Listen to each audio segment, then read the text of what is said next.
Breaking చూస్తున్నారు. Europe ను తాకింది పశ్చిమాసియా ఉద్రిక్తతలు అనే మాట వినిపిస్తోంది.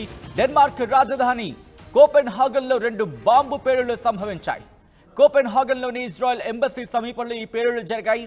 అయితే బాంబు పేలుళ్లలో ఎవరికీ ఎలాంటి గాయాలు కాలేదని చెప్తోంది డెన్మార్క్. ఒక్కసారి అక్కడ పరిస్థితి చూద్దాం, ఆ తర్వాత ఇన్ డీటెయిల్ గా మాట్లాడుకుందాం.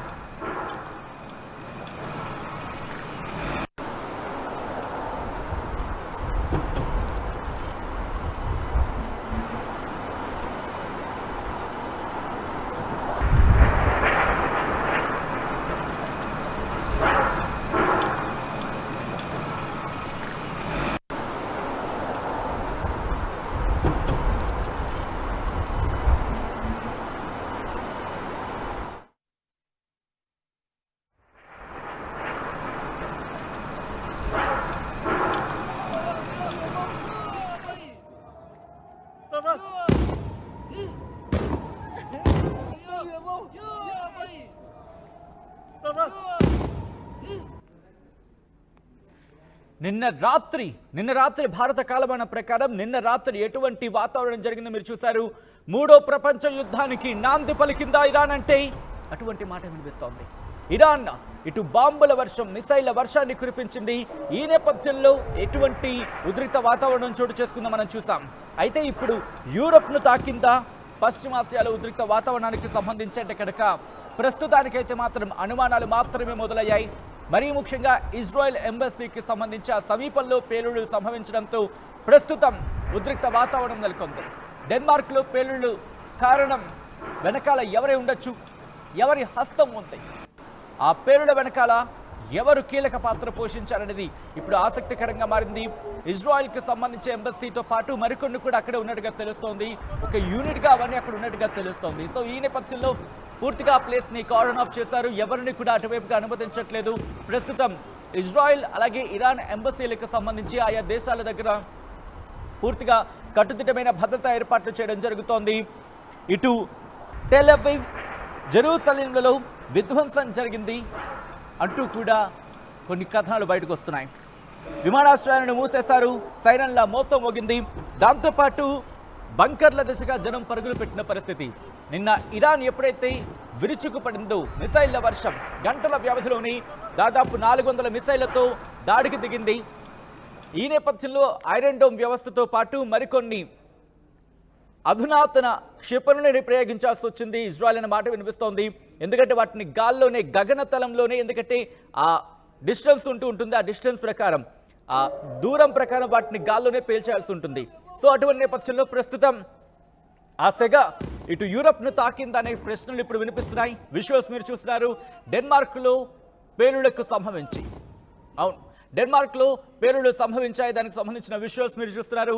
అక్కడికి చేరుకున్నారు సిబ్బంది, అక్కడికి చేరుకొని పరిస్థితిని సమీక్షిస్తున్నారు. ఈ పేలుళ్ల వెనకాల ఎవరి హస్తం ఉండొచ్చు, ఎవరు కారణం ఉండొచ్చు, ఇరాన్ ఇజ్రాయెల్ ఉద్రిక్తతలు ఇటు డెన్మార్క్ మీద కూడా ప్రభావాన్ని చూపించాయా? ఇటువంటి అనుమానాలే ప్రెసెంట్ వ్యక్తమవుతున్నాయి. ఎందుకంటే ఇజ్రాయెల్ ఎంబసీకి దగ్గరలో ఈ పేలుళ్లు జరిగాయి. మరి ముఖ్యంగా ఇక్కడ మనకు అందుతున్న సమాచారం ప్రకారం ఈ డెన్మార్క్ ఎంబసీతో పాటు ఇక్కడ మరికొన్ని ఉన్నట్టుగా తెలుస్తోంది. ఇజ్రాయెల్ ఎంబసీతో పాటు, డెన్మార్క్లోని ఇజ్రాయెల్ ఎంబసీతో పాటు మిగిలిన కొన్ని ఫారెన్ మిషన్స్ కూడా అక్కడ ఉన్నాయనేది తెలుస్తోంది. అది ఇరాన్, థాయిలాండ్, టర్కీ, రొమేనియా, వీటికి సంబంధించిన ఈ క్లస్టర్స్గా ఈ సబబ్లో ఉన్నట్టుగా తెలుస్తోంది. సో డానిష్ క్యాపిటల్కి సంబంధించి అక్కడ ఇబ్బందికర వాతావరణం. ఒకసారి మీరు ఆ ట్వీట్ మీరు చూడొచ్చు. On the basis of 2 explosions we are present in the 2 locations ఇచ్చారు area. No one has been injured and we are carrying out the initial investigations at the scene.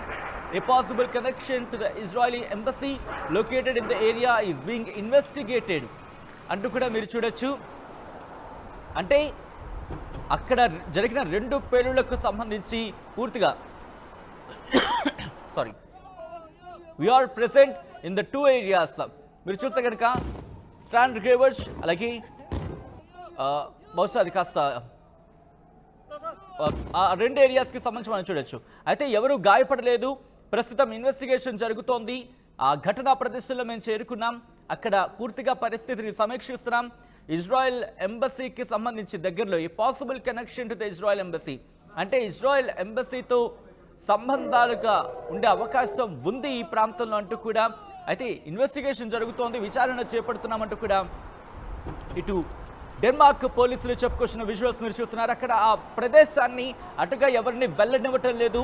ప్రస్తుతం ఎప్పుడైతే డెన్మార్క్లో ఇటువంటి సిచ్యువేషన్ రైజ్ అయిందో ఇటు మిగిలిన దేశాలు కూడా కాస్త అలర్ట్ అయ్యాయి.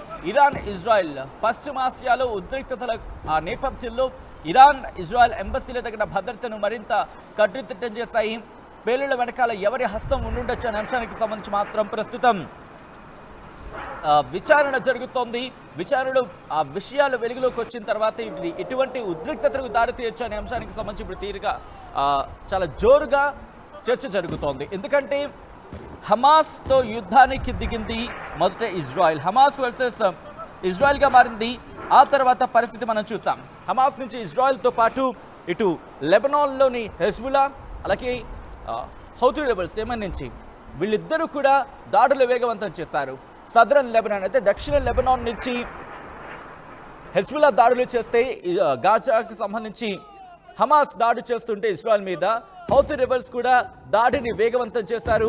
అయితే హెజ్బుల్లాకి సంబంధించి హసన్ నస్రల్లా కీలక నేత ఎప్పుడైతే హతమయ్యాడో అక్కడి నుంచి ఇరాన్ కమాండర్ కూడా అదే దాడిలో హతమయ్యాడు.